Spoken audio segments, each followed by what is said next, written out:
You are supposed to protect the people, not rule them. The time of guardians as shepherds of humanity is over.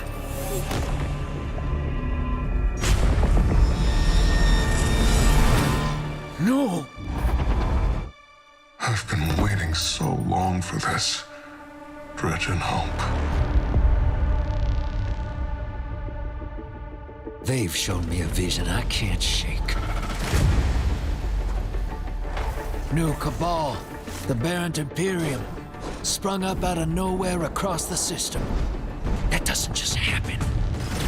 It's the Nine, and I'm putting together a crew to prove it. What do you say, Weapon? Welcome to the new Mars. Now the only law on Tharsis is the gun on your hip and the light in your hands. You'll do well here.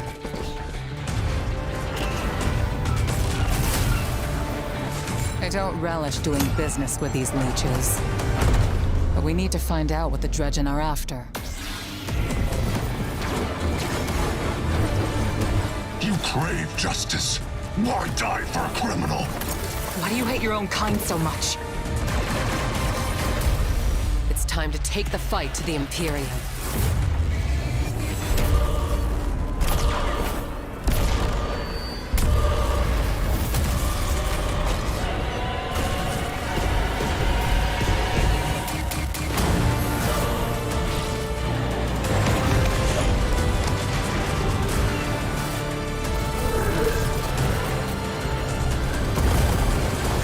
Finish it.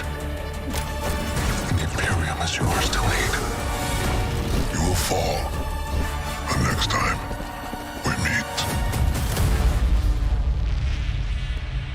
Only one play left.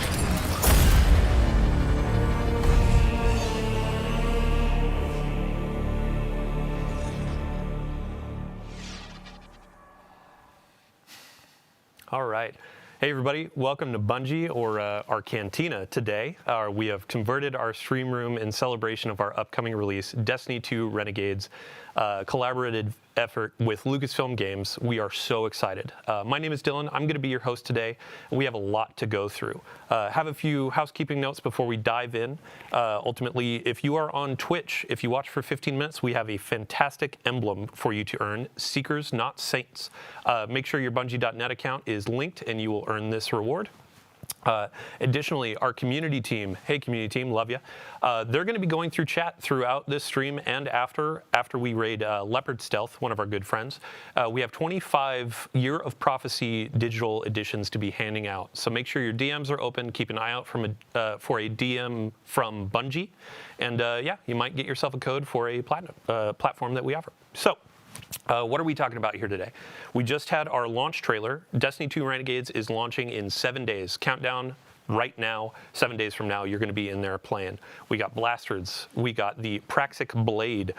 We have a new ViDoc that actually we are sharing today. And this is going to be called Making of a Renegade. So after we watch our ViDoc, we have a panel of developers on the couch. We're going to be talking about the Lawless Frontier, our new activity that is coming with this experience, full of loot, full of fun experiences, and all that kind of stuff. So without further ado, let's watch a new ViDoc, ViDoc 2, Making of a Renegade. Take it away.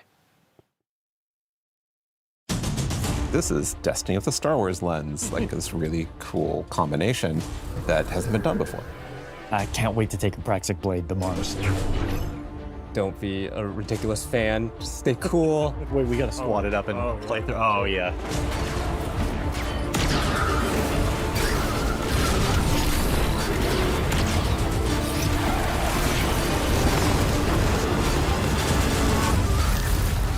This is why we got into games in the first place.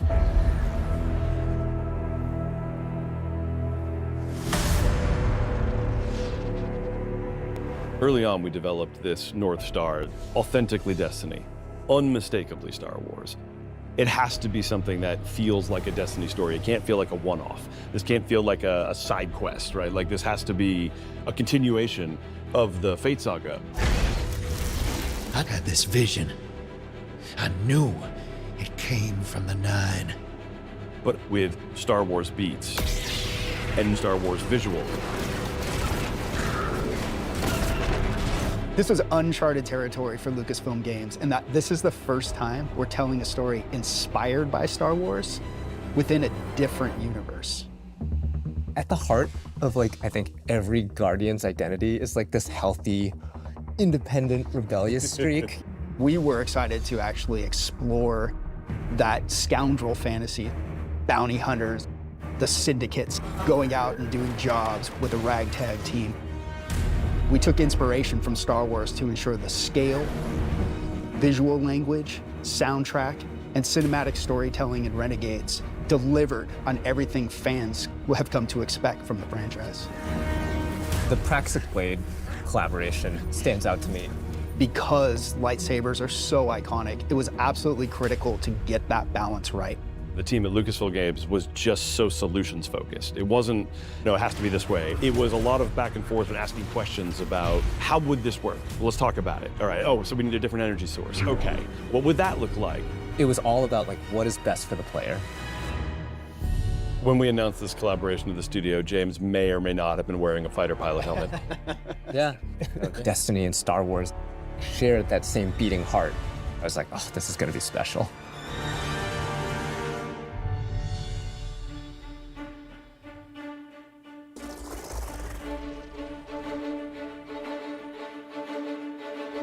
We were given such a unique challenge. How can we achieve the aesthetic and the feel of Star Wars without losing the narrative threads that we've created so far for Destiny at the same time? It wasn't until we found our footing with creating a foundation in Destiny that things started to click together. I remember the first time that we went down to San Francisco. We had this really big meeting where it was the Destiny narrative folks on one side and the Star Wars narrative folks on the other side. We broke the ice by just asking, what's the bad version of this? We had a really good laugh over what that looked like. And through that, we kind of uncovered that this should be the aesthetic, the vibe of Star Wars with the truth to Destiny's narrative that we knew needed to be there too.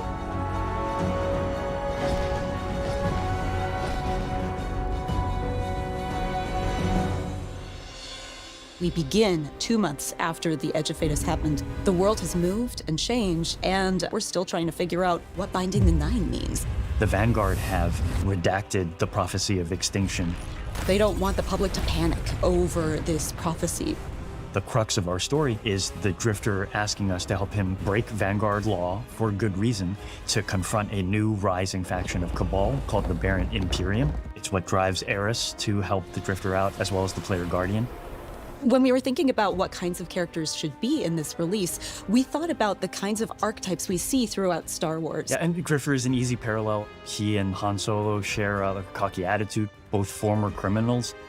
In Star Wars, there's a plethora of sassy droids. We have our own version of that through Ghosts, and Blue is no exception. Oh, look.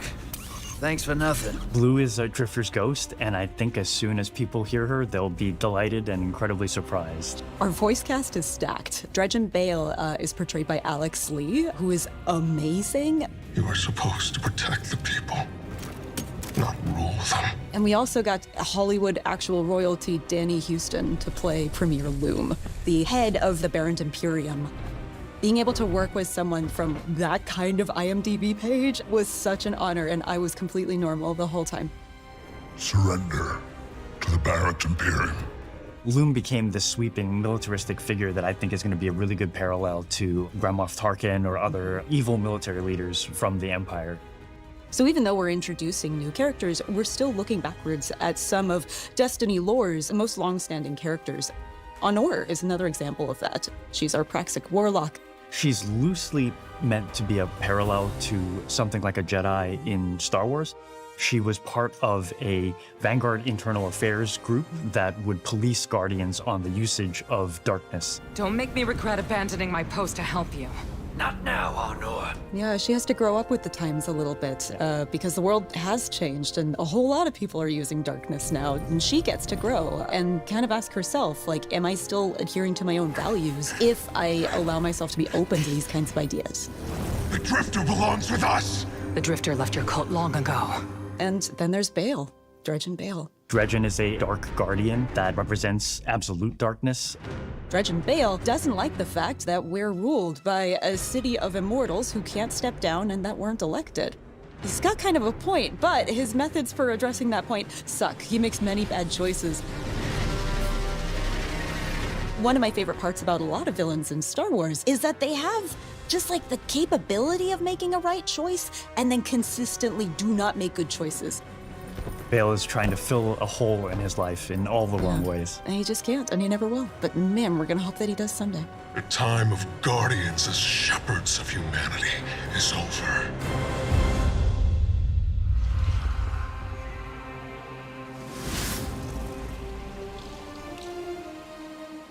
This has been an opportunity where you love Destiny, you love Star Wars, you want to do something with both. What are you going to put into it?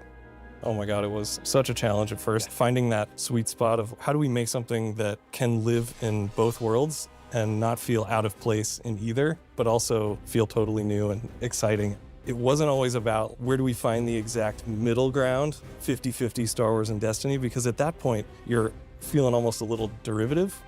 There's those moments along the way when we were like, this is just Star Wars. This is not the purpose of the collaboration. We want to have something kind of new that makes you think of both. I remember when we were trying to figure out what we're going to do with our new Cabal. We started in that place where it's just Cabal wearing a stormtrooper outfit. Yeah. But it wasn't until we injected more of that weird alien design of a lot of these armor sets. That was kind of what switched it over from this is too derivative to this is really working. I think it comes through in the visuals and every single map. There are little Easter eggs and little treats here and there that we hit around, and Lucasfilm Games has been awesome at collaborating with us and even putting some of their input onto our maps so we can really give the players something exciting. The switch flipped in my head like, oh, we would never have done this without this collaboration was the Syndicates. Yeah. We're going places with the Vex and the Elixni and the Cabal that we really weren't going to go before. Oh yeah, and trench coats. And trench coats, yeah. We have Vex in trench coats that are playing cards. It's so awesome, and I don't think we would have dared do that if we didn't have this opportunity. No, and it was the perfect time in our universe to do it too. The Star Wars fans on the team just start coming out, telling their stories about what they're excited to build, and far be it from me to get in the way. We make a lot of weapons in Destiny. How do you take a weapon in Destiny, which we have literal like 4 digits of guns, and understatement, right? And make something that feels new, but also does justice for Star Wars. And Blaster was really obviously the choice. They're roughly in 2 groups. There's dynamic blasters, which are intended to be harder hitting, firing a ton. Brute force.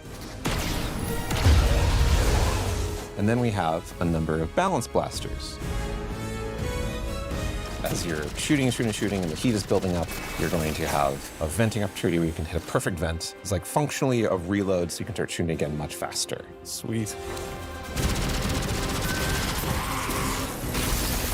I gotta ask though, what about those Cabal blasters? Are they accurate? What difficulty are you playing on?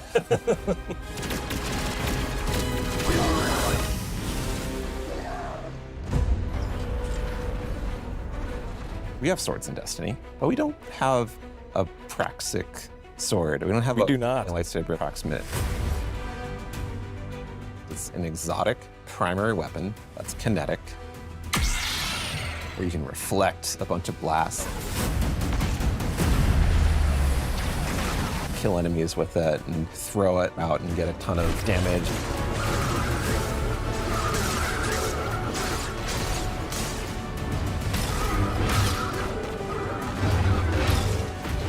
Having the sandbox be able to explore this new like ability ecosystem with renegade abilities. We've taken so much of this opportunity and turned it into what we can like grow. Every corner of the game, from the art, the design, the audio, the music, the UI, the rewards, completely infused with the magic of the collaboration. It's really been a real treat to be a part of. Yeah, super satisfying.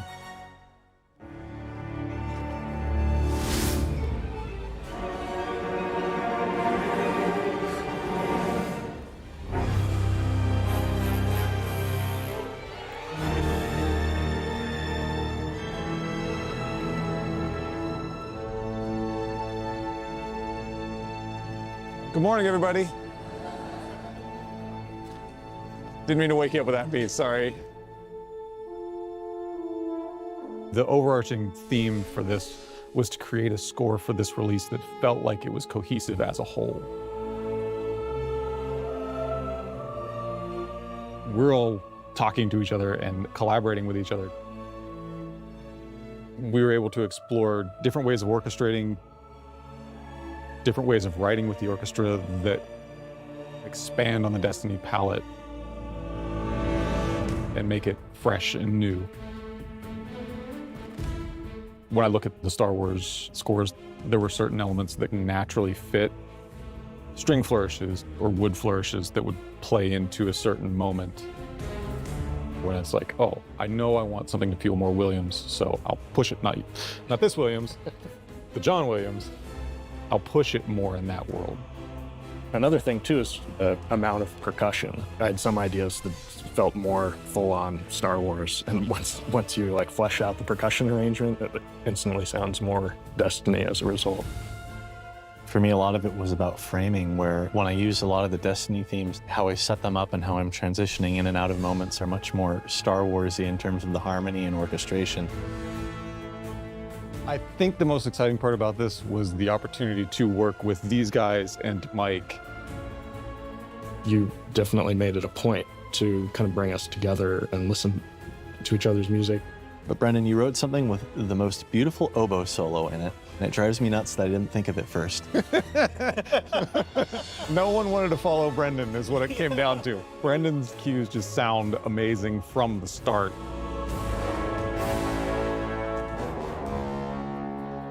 I remember, Nolan, your first high action cue. Everyone was like, whoa, because it's really fast, really intense.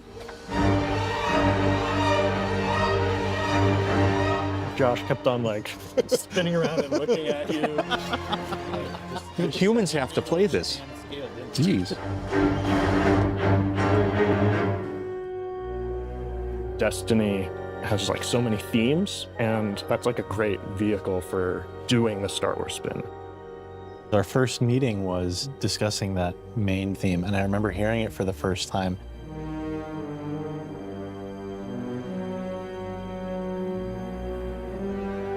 And everybody kind of perked up when we all heard it. We're all having ideas that were just a little bit different from one another. That was all sort of impacted what the final version of the theme was.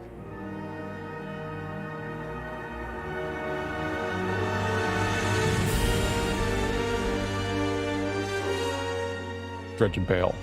That kind of teed off the main theme, and the fact that we were exploring the idea of this kind of anti-Guardian character set in this story of scoundrels. We wanted something that would be a backbone to tell a longer arc story. It has a layer of ominousness to it, it has a layer of mystery to it, but it can be turned other ways. I felt a sense of menace. Yeah. I'm just excited to get to experience it with players. Just really hope that, personally, I've written something that they can really connect with and love, and if I can cause a couple of goosebumps in there, I'll take that as a bonus too. I hope players get taken on a journey that inspires them and makes them feel like this world is really unique and really special. My favorite feeling as a creator is getting to watch someone's look of like absolute surprise. I want players to feel hope, that exciting, boundless potential that Destiny has, and world of possibility that Star Wars unlocked.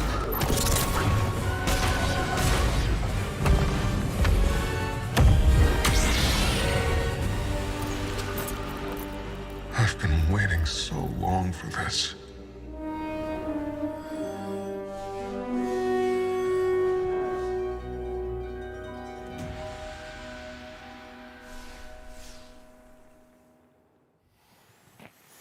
All right, welcome back to the Cantina. So what you just saw was our second ViDoc, Making of a Renegade, or What It Takes to Make a Renegade. This is our moment to really peel back the curtain and show you how games are made. It's a monumental effort, and what you saw, it was a mix of our narrative design, audio, our collaboration efforts with Lucasfilm Games. Many thanks to everyone involved. Also, a few folks that weren't pictured there, ranging from design, production, test. Even a shout out, I got to give it to IT for keeping our computers running, and our services folks too for keeping our servers running. So today we're going to be talking about the Lawless Frontier. This is our new activity coming with Destiny 2 Renegades, and we have 3 developers on our couch to talk us through what we're seeing. It'll be a fun deep dive. So without further ado, let's get some introductions. Eric Smith, we're starting with you. DMG, Damage 04. Yes, my name is Eric Smith. I am a combat design lead on Destiny 2. You may know me from my work where I was the design lead on the Strand subclasses. I started kind of making the stasis abilities, and most recently the Renegades ability buffs. Awesome. Yeah, next up, Tom Farnsworth. This is the first time that you and I are in a stream together, but a quick introduction for folks that may not have seen you in previous ViDocs. Yeah, so I'm Tom, the creative lead for Renegades, and I've been at Bungie for like, I don't know, I can't even remember, like 13, 14 years. Worked on Destiny 1, Destiny 2. The highlights were probably like Dreaming City, Season of the Splicer, 30th and Into the Light were the most recent things I worked on leading in this, but this has been an absolute blast to work on. Awesome. Yeah, thanks for joining us today. And last but not least, our grid skipper aficionado, Taylor Bjorndal. How you doing? Great. Yeah, Taylor Bjorndal, associate weapons designer, here to talk about all the rewards and blasters and the practice played and all the other stuff we made for you to chase. Awesome. Yeah, so just for folks, if you end up missing anything, if we go a little bit fast, we got a lot to pack through. We'll have a VOD on Twitch and YouTube after this. And if you missed our ViDoc or the launch trailer, those will be uploaded as well. So what we're seeing on screen right now, we're launching into our Lawless Frontier activity. Tom, I would love to put the spotlight on you. Let's give a quick description. What is the Lawless Frontier? So the Lawless Frontier is our core game mode in Renegades. You're going to play through some of the campaign, but it's really what comprises our end game. And the idea is that you're a renegade, you're taking on these shady jobs like bounty hunting, smuggling, and sabotage from our syndicates, and you're doing so to increase your notoriety, your power, and your riches, and of course to get some sweet loot. Yeah, and when you talk about bounty hunting, sabotaging, that kind of stuff, those are different types of this activity, right? Yeah, their bounty hunting is all about taking out a key syndicate boss. Sabotage is about blowing the heck out of everything with your renegade abilities, dropping airstrikes on Cabal vehicles, and smuggling is about grabbing everything that isn't tied down. Yep. In true fashion, when you're going into a dangerous spot, you got to just grab whatever you can find, right? Yep. So today we're going to be focusing on a bounty hunt, and I believe you said this is kind of like a quintessential Destiny vibe of an activity, right? Yeah, it's probably the closest to a traditional Destiny activity, but you're going to start in the ready room, which is kind of a unique experience, and you're going to be able to pick your renegade abilities in there from your little shank buddy that's in there. You'll hop aboard Hawk, and you'll drop down to the destination. You can see we're already in on one of the Mars maps that we have. All these jobs take place across Mars, Venus, and Europa, and there's 2 maps on each destination. This is Hellas Fortitude, and right now we're doing a bounty hunt, and we're working to draw out the intel officers to track down where our target is. After this, there'll be resurgence of the security forces of that target. They'll have a classic boss fight, but with a bunch of wrinkles thrown in for gameplay here of things, hazards that are at play, your abilities, maybe an invader, which we'll talk about later, and then you'll exfil with your bounty and get some loot and take that back to our social space, Tharsis Junction, where you'll be able to spend your currencies to buy some of the cool blasters, or maybe some of the cosmetics and customizations for the practice blade we're going to talk about later. Awesome. Yeah, and I mean, so as we're going through this, we're going to be seeing a lot of abilities that players know and love on screen, but we have new abilities, renegade abilities, that are going to be for this activity. And Eric, you're going to be our person of knowledge here. Yeah. What do we got on screen? Yeah, so Renegade Abilities is a new ability system we have in Renegades.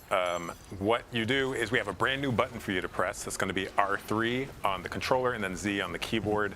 And that's going to kind of switch you into a different mode that gives you new abilities for your grenade and your melee. That sends out one of these tokens. we have here on the screen, you can see we have one called Revitalize that heals you and provides you with ability energy. And then we have the other one, which is the Deflector Shield, which is this zone I can sit inside and shoot out of, and it blocks all the incoming damage. It's also going to, for my allies who are inside the shield, it will amplify them and then jolt any enemies who pass through it. And all of these have 7 levels of upgrades. So when you first start, they will have certain functionality and certain strength, and as you upgrade them, they're going to get better and better. And they really change the gameplay, right? Like they're kind of these pocket supers almost, that as a hunter, I'm able to be like, I'm going to build support, right? I'm going to choose these 2 support renegade abilities and make sure my team has what they need to survive this tough environment. You can also see in this mode we have non-regenerating health. So things like that Revitalize renegade ability are really going to come in handy to be like, we need to take a break and heal. Let's pop over here to some safety, and anyone can build into that if that's what they want. You know, we have things like vehicles that you can pull in, or you can call down from your ship.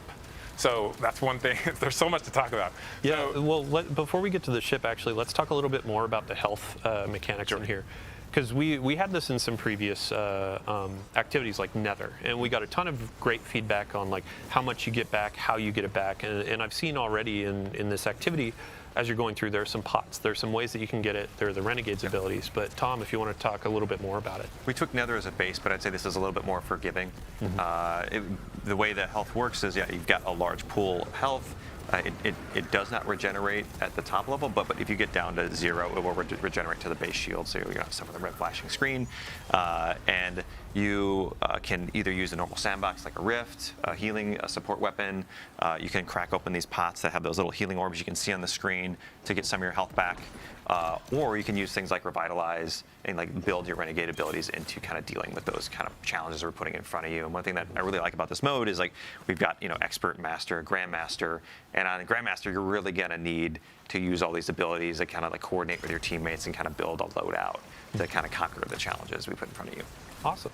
Yeah, so going back to, you had mentioned the ship when we're using our Renegade abilities. And I think earlier, outside of the Vex Dome, there was kind of like an airstrike that happened too, right? Yeah, we have a strafing run that you can upgrade, and your ship, so the one that you have customized and put your shader on, will fly through the arena and drop bombs in sequence, right? And as I upgrade this, it gets more and more devastating until it like is, beyond any of the supers we have in the game. It's incredible. There's another one that is the Cabal drop pod, and what that does is, if you're familiar with a Cabal drop pod, it is this giant metal ball that slams into the ground, and in this case, it is almost like a supply drop because it's full of ammo, and it's also going to squish anything under it, and it does incredible damage. Not only that, but it will damage you and your teammates, so you got to be really careful. It will delete them. Yeah, just delete them. You got to be careful where you drop this. Offensive supply drop. Yeah, but you can be the Cabal now. You can turn it around on them. Yeah. So Bjorndal, we've had you kind of sitting quiet over there. I'd love to talk about the blasters that our players have been using. So in the ViDoc, we were talking about the balanced blaster and the dynamic blaster. Can you break down each, just a quick review of each, and then we can talk through some of the reload mechanics? Yep, sure. So yeah, we have 2 sets of blasters, or 2 different kinds of blasters. The dynamics are like more aggressive, harder hitting, faster rate of fire. They can like generally punch above their weight class, but they're like a little bit harder to manage heat on. The balanced blasters is more like a rain of bullets. Like I'm just gonna unload on a big pack of stuff and like really have like a deep mag. Cool. And what you can see on screen right here, these are going to be all the blasters that you can get from running our Lawless Frontier activity, and then we'll actually have a slate of blasters that you can earn through the dungeon, which we'll talk a little bit about later. But yeah, when it came to really balancing blasters and bringing them into Destiny as a new kind of weapon type, I would love to hear what were the challenges, what was some of the fun in developing those things with the team?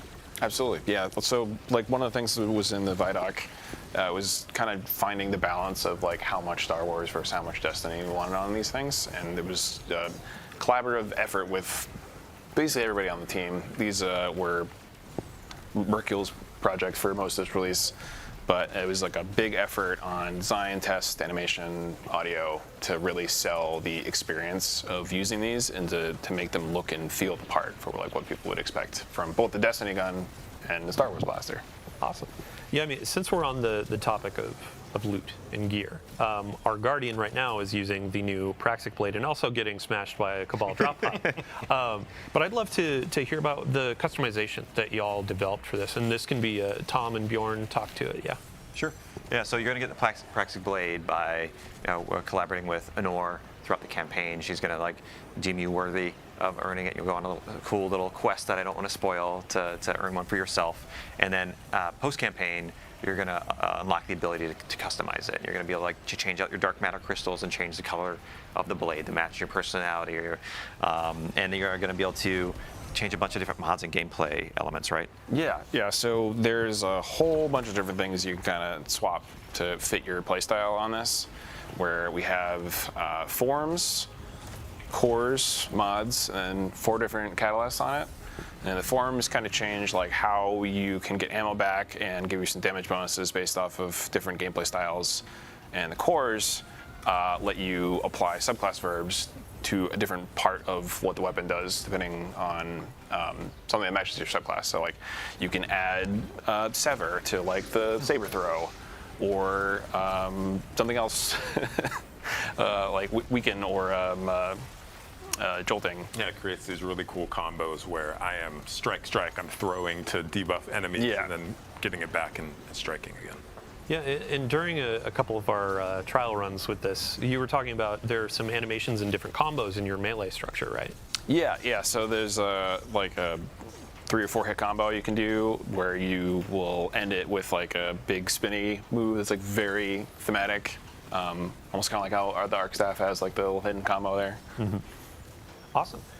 I did want to call out, we also saw the Renegade ability, the turret that we have. It is called the Piker Mortar, and it is like the strongest turret we've ever built. Like it is, it has crazy range, crazy damage, and is a really nice, I'm going to throw this thing out to manage this part of the map. Yeah, while I deal with other stuff. Perfect. Yeah, and, so as we're coming to the end of this activity, I'd love to just know kind of some of the narrative dressing. So as you're going into the Lawless Frontier, it's our activity, but also kind of like the feel of this experience. And there's a turf war going on. I know, Robbie, in a previous stream, we were talking about the turf war a bit, but Tom, if you could expand on that and how that sets up this activity. Sure. So in the end game, the syndicates are in this kind of ongoing turf war across Mars, Venus, and Europa, and you can kind of take advantage of that by taking on their contracts that they offer and kind of winning out the day for them. But in doing so, you can extract maximum power, profits, rewards from them, and you can take anything you earn through engaging in these jobs and completing these priority contracts they offer. You can go back to the social space. You can they each have their own reward track, like the Pikers, the Tharsis Reformation. They offer weapons to unlock, new abilities, upgrades for those abilities. Some elements or mods for the Praxic Blade, and a whole bunch of other things like some shaders too. So you can kind of like rep your favorite syndicate on your armor, which is pretty cool. It's definitely with the Lawless Frontier, it's one of the most cohesive and deepest modes we've ever built. Like everything from this mode ties into the holo map, into the different mini game modes within it, into the social space. So like it's going to be exciting to see players kind of peel back all the layers and maybe get into some the darker corners like Invasion. Yeah, and I mean, so we've progressed. We've defeated the boss that we were hunting down for our bounty hunt. And this portion of the activity is kind of emblematic of we're in a Lawless Frontier that's dangerous. Even after you've finished your objective, now it looks like you got to fight your way out. Yeah, so every job in the Lawless Frontier, in this case bounty hunt, like it escalates over time. So it gets harder the longer you're there. So there's real pressure to get in, do your objective, and get out. Just so like right now we're in the exfil. This is the final moments of the activity. You send up a flare, you call your ship in. The Cabal are pouring down on you here. You're throwing out your renegade abilities, and you're just trying to survive until your ship gets there. In this case, each of the 3 jobs, bounty hunt, smuggle, and sabotage, have their own unique mechanic. So for Bounty Hunt, you have to take out these 3 mini bosses, which we call retaliators here. Yeah, so as our fire team is fighting their way out, we actually do have a preview of a fun exotic that's coming with the reward pass in Destiny 2 Renegades.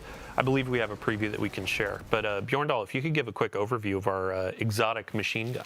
Yeah, so this is the Service of Luzaku. It's a very unique machine gun.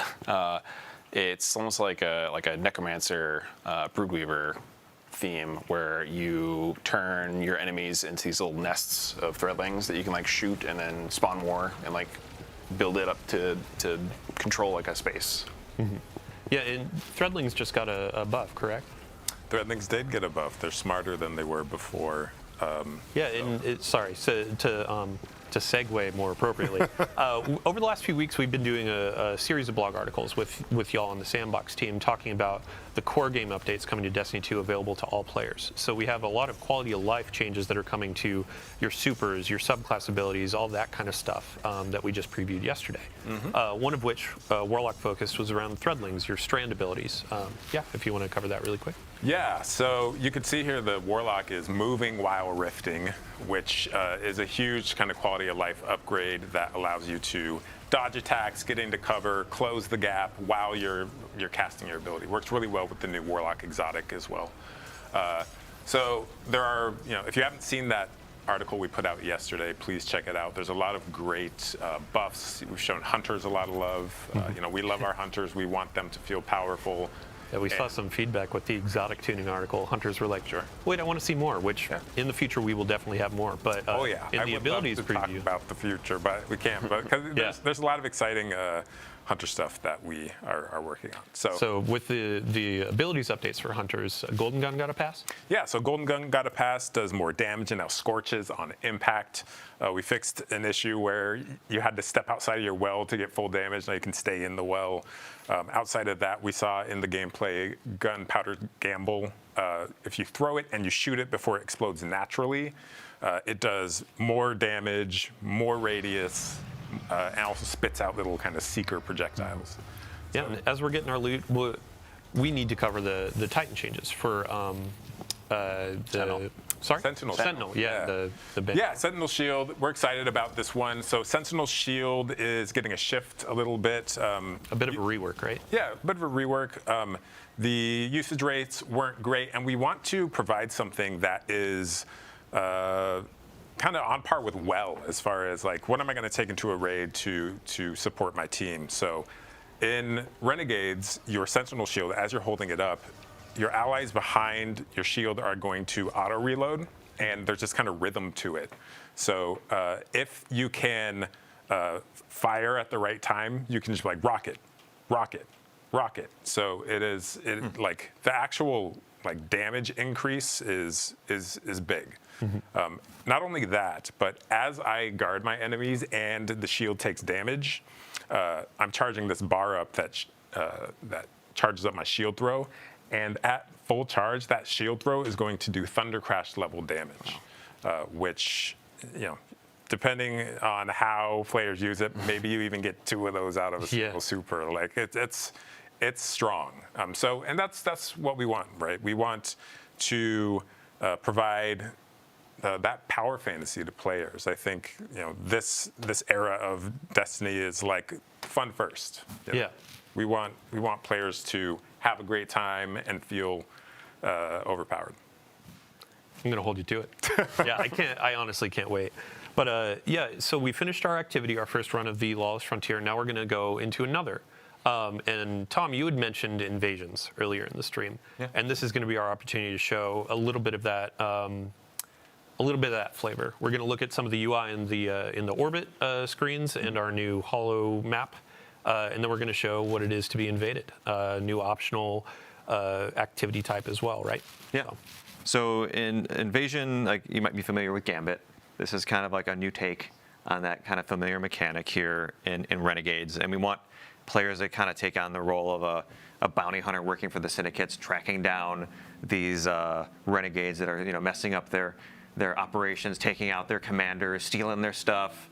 And so you get to be kind of play on the other side here. You get to play on the opposition. So you're allied with all of the enemy combatants on the field. You can kind of wade in amongst them and pick and choose the strategic moment where you want to kind of like lash out at these players and like steal their bounty. Yeah. And so how do you launch into this? so here's the holo map, just for everybody. This is kind of a standard interface for the Lawless Frontier. This is how you access the social space, all of our jobs, and then in the end game we unlock the yellow node, which is invasion, and the red node, which is the contested territory. So we can take a look at the contested node here. This is where all like every day the syndicates are fighting over one of the maps on each of the planets, and you can kind of, as a defender, kind of throw in your pledge to the side you want to fight for. But these are also invadable nodes. So one thing I want to highlight is that invasion is opt-in. It's not a requirement. So if players don't want to deal with PvP, they can do like an expert difficulty for this, or they can just go to any of these other nodes on the map here that aren't invadable. But for the priority, the contested node on the highest difficulties, like that's where the highest rewards are. That's where the invasion is. Now, on the other side, if you're an invader, you don't need to worry about the nodes. You can just go to the invasion node. You need to have some death marks, which are a currency you earn by playing by just playing Lawless Frontier. You'll just accumulate them. And one interesting wrinkle here is you can actually wager those for additional rewards. So if we go to the little pane here on the side, there's these things. There's the death marks. You can interact with them two or three times to double and triple your rewards, which obviously you're taking on some risk here. If you go do an invasion and it doesn't go your way, you could lose those tokens, but I think a lot of players are going to want to do this because they can just get triple rewards on each invasion, which is really exciting. And on the other side, for people being invaded, if you take the invader down, you're going to get more time on the clock. You're going to get some revives back, and every time you kill an invader, they have the chance to drop extractables, which are rewards you can dunk at the end of the activity to get bonus armor, weapons. Yeah. Stellar. So let's get our invader launched in here. We'll go back to our gameplay team. Yep. But while we're loading in, let's talk about what is the actual kind of approach to invasions. What are the objectives aside from seeking out guardians and destroying them? Yeah. So as an invader, you're gonna start in the ready room, which we're gonna show in a minute here. You're gonna pick your loadout, like what's the right renegade abilities to bring in, and we've seen in playtest there's like a lot of different fun combos here. Like, are you gonna bring in the deflector shield, and then like the other team's gonna drop one, and then you're fighting on the Venn diagram of the deflector shields, or are you gonna just be a little more brute force and drop a behemoth and like kind of like but try to be sneaky about it? And that's pretty hard to be sneaky in a giant walker. But you want to really pick those moments as the invader, because your goal here is to get 6 kills or 3 kills and 3 crests. Like, you've got 6 points you need to get. You've got about 5 minutes to do it. You've got 3 lives. You've got just enough time to really kind of like get in there, see where they are, kind of like rotate around, and then do a surgical strike, and then try to get them all in one go. And if you're lucky, you can do that, but you've got a few chances. And on the other side, they're going to know you're there. They're going to see that there's an invader on the field, but they're also trying to juggle the objectives that are on their side. And they don't know when in the activity it's going to happen, right? So it could happen early on, it could happen later. Yep. But it only happens once per. Only activity. once. Yeah. Gotcha. Cool. And then one of the fun dynamics here too is playing the waiting game. You can instill a little bit of anxiety in that team you're invading. So you don't have to hop in immediately and go guns blazing. You can wait until they're at a pivotal moment where they're like, "Where's this guy? Yeah, What's wait going to until happen? they fight the boss. It's been 3 minutes. Where are they?" Wait until someone breaks off to go find a chest. Yeah. Oh man. So in terms of balancing as well, are there any like extra abilities or things that invaders are going to have at their disposal, or is it just a match of the renegade abilities? It's mostly renegade abilities, though. Invaders will have some amount of super, no heavy, and when they come in, we do highlight the PvE, the defender players, just so like they have a little bit of an idea where to go, and they can use that knowledge to kind of plan their initial attack. Cool. Yeah, and it's been a bit of a balancing act as you've been going through this in the different cycles. In Gambit, like, we juice that invader because it's a 1v4. In this, because you have the chaos of the Lawless Frontier and all that kind of stuff. Like, you want it to be tilted a little bit because it's 1v3, but also you want to make sure if players are opting into this, they still have a fighting chance. Yeah. So, and there's also the element of the non-regenerating health, which is it's a larger health pool, right? We've tuned it so it's more or less the same TTKs or time to kills as you have in Crucible, but players don't regenerate health, so you kind of have to take that into account when you are. When you're there's some attrition invading. that can happen, like for the invader, where they can kind of wear people down if they're not paying attention. We have our invader in their ready room. Let's talk about their Shank buddy here. Yeah, here's our little Shank buddy.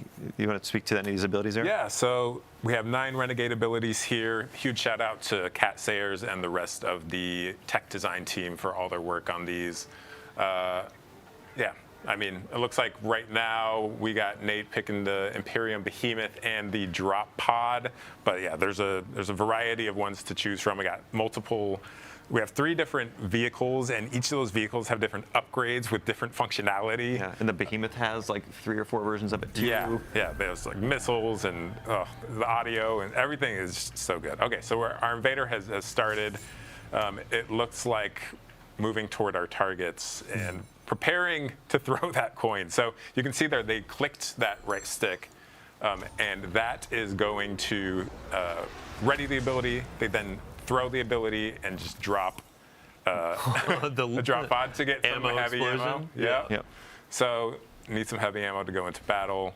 And Tom, before we were hopping in here before the stream, we were talking about like the size of the maps and how as an invader, like the first few runs, you might feel maybe a little lost because there's a lot of space to cover. But as you get more acquainted with Europa or Venus or Mars, you can find better paths to get directly to the combat, right? Yeah, these are some of our bigger maps we built. They're more comparable to like our larger public spaces that we built in Destiny. And again, there's 6 of them, and like there's any number of arenas these PvE players can be in that you're going to be. Oh my gosh! So our invader just wiped one out with the Thunder Crash and tried to hide and throw out the beacon for the Walker. The Walker, yeah, or the Imperium Behemoth as we call it. But then got needle stormed right before they could jump into it. That was incredible. So that's one of those strategic moments of like, how do I put the chess pieces down? How do I approach this and all that? That was interesting because they invalidated that beacon before they could use it. So the timing was impeccable. Oh man. Oh boy, what was I just talking about? The size of the maps. Yeah, in rewards, I wanted to ask really quick too. So as you're wagering, you add more and more. Is there like a cap? Is it double the amount of rewards, or do you have? It goes up to triple. So each additional death mark you put down is we'll double or triple it. Here we go. Trying again. Here we go. Jumping in. We're already taking a lot of damage. And the more I don't know if he's gonna do it. Oh, he bailed. Oh, did they get him? Who got who? Oh, we had so many conversations leading into this of like, hey, we need to make sure Nate hold back a little bit. And now I think one of our gameplay folks is just like, oh, Nate, you're mine. Deleted. Yeah. No, going back to rewards, the better you do as an invader, the more rewards you're going to get. So each kill, each crest you put on the scoreboard equals more rewards. And then those get multiplied by your wager. Cool. All right. So Invader got defeated twice. The Invader has, you said, 3 lives? 3 lives. And then you can see up at the top of the screen it says Invader present still. So they're he's coming back for revenge. And it's immediately shut down. Shut down with the 3.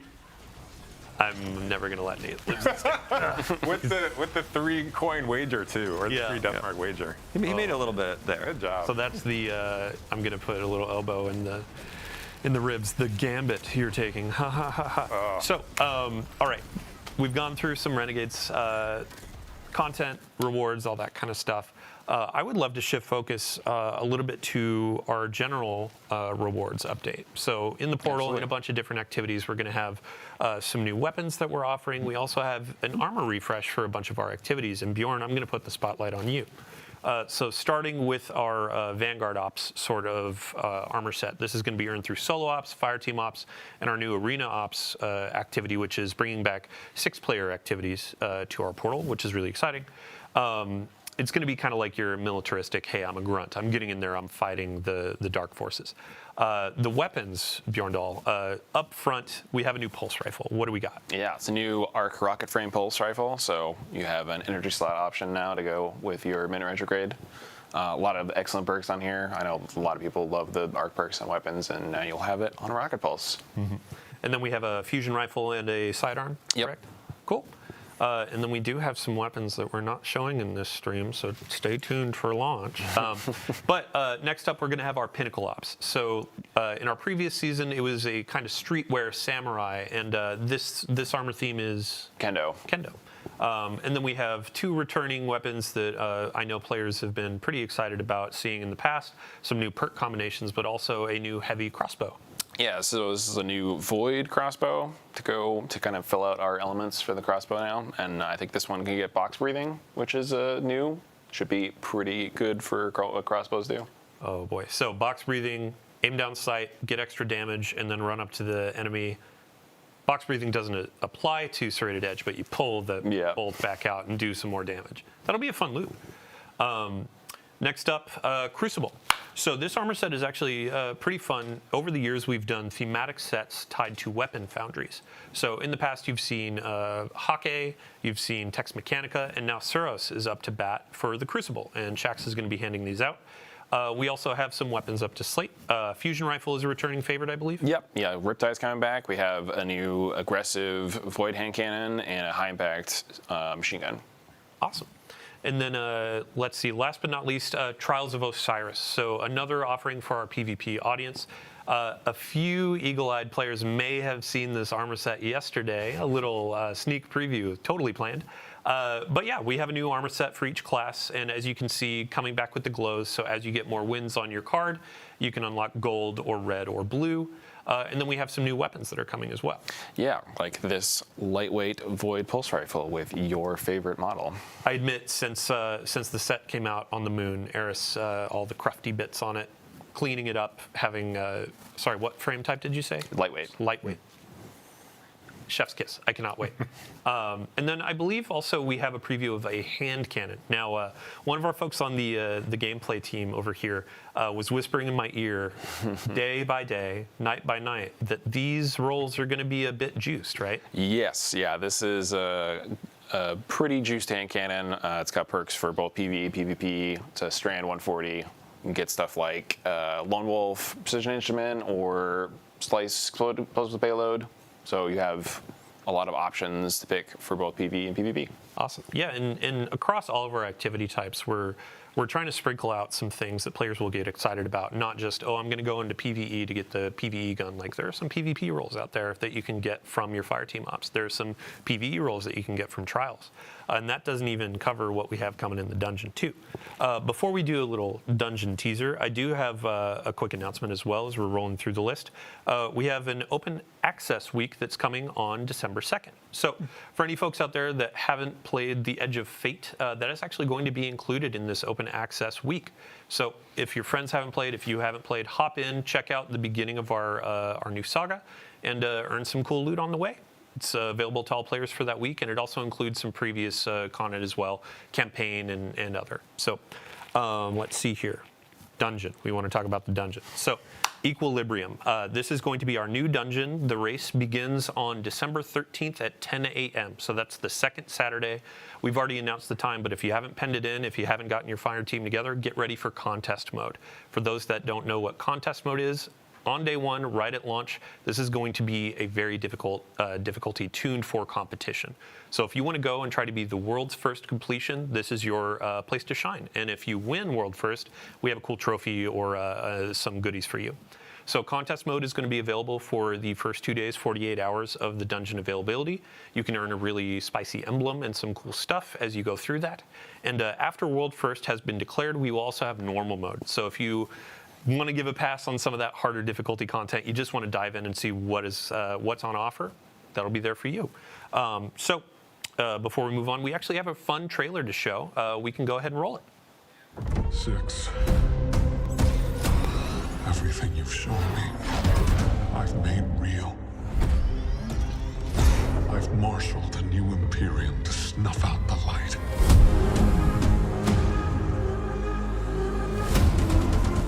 My violence is yours. You know what comes next. Give me strength.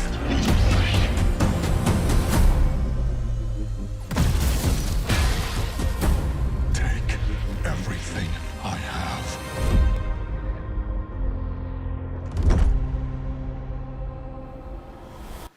welcome back. So watching that trailer, I just realized we actually missed something with Invasions. We were talking about the Praxic blade and customization. There are different saber colors, correct? Yeah, there's a wide variety of classic colors that I think players are going to have fun chasing down throughout the end game and maybe even Invasion. Awesome. Yeah. I mean, we showed it on the screen. Red, Invasions. Yeah. So, okay, moving right along, ending out our show, we're going to be covering what is going on through the end of the year. So during the launch window, we'll have some really cool things coming around. Vanguard orders are coming in week 2. And then after that, we're going to have the Dawning returning. So this is our winter celebration, our event, inviting Guardians to hop in, play some activities, get some fun rewards, and bake cookies for their favorite vendors in our tower. So Tom, just a really brief description for folks that may not know what the Dawning is. Yeah, so the Dawning, you slay our enemies, you collect them as ingredients, and then you bake them into delicious treats you feed to your friends in the tower, like Zavala, and he's just got thousands of Galardoodles raining down upon him, and he gives you a gift in return, which could be, a spicy weapon roll, or you might maybe get some bright dust from some other pursuits and get this totally cool Winter Wolf armor. Yeah, I mean, I feel like Drifter is outside like, ooh, you're putting enemies into the cookies? But yeah. It's totally a Drifter thing. Right. The Winter Wolf set, this is going to be available for Bright Dust just by playing the game, or if you want to snag it from Eververse for silver, go right on ahead. But also on top of this cosmetic, we have new weapons that are going to be a part of the Dawning. Yeah. So we have a burst linear fusion rifle, a breach grenade launcher, and a precision sidearm. And then also with this excellent new holofoil treatment. It's like covered in ice, and then as you fire, it'll slowly melt away the ice. That's cool. Oh, perfect. All right. Oh, and sorry, I have one correction being whispered in my ear. Dungeon race starts at 9 a.m. Daylight savings time strikes again. Gets us every time. Every time. Oof. All right. So with that Dawning preview over, we are at the end of our show. Thank you so much to everybody for joining us today.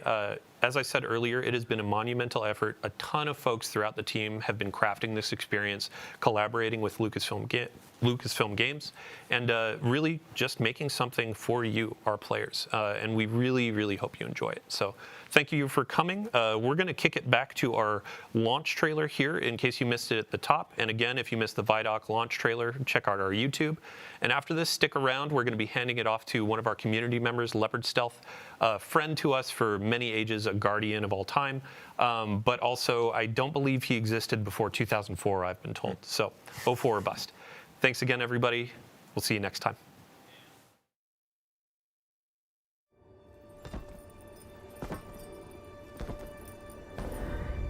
You are supposed to protect the people, not rule them.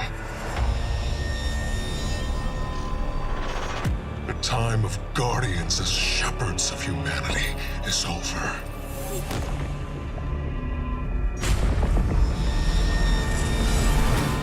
No!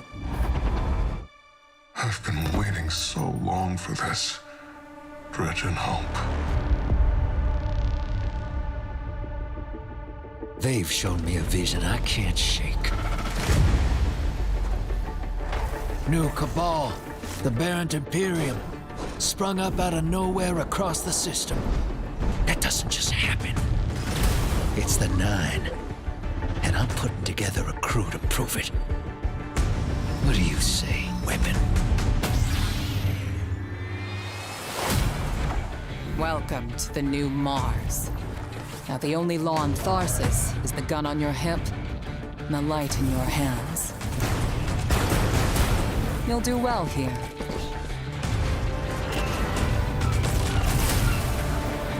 I don't relish doing business with these leeches. But we need to find out what the Dredgen are after. You crave justice. Why die for a criminal? Why do you hate your own kind so much? It's time to take the fight to the Imperium.